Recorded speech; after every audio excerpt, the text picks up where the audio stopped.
নোয়াখালীর সুবর্ণচর উপজেলার এক জামায়াত নেতার বাড়ি থেকে ৯৬ বস্তা সরকারি চাল উদ্ধার করেছে প্রশাসন।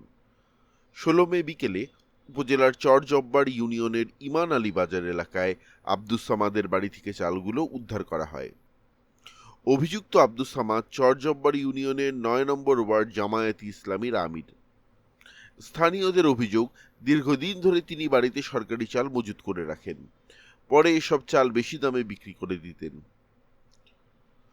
১৬ মে শনিবার সকালে এলাকাবাসী বিষয়টি জানতে পেরে সামাদের বাড়িতে যায়। সেখানে একটি কক্ষে বিপুল পরিমাণ সরকারি চালের বস্তা দেখতে পায়।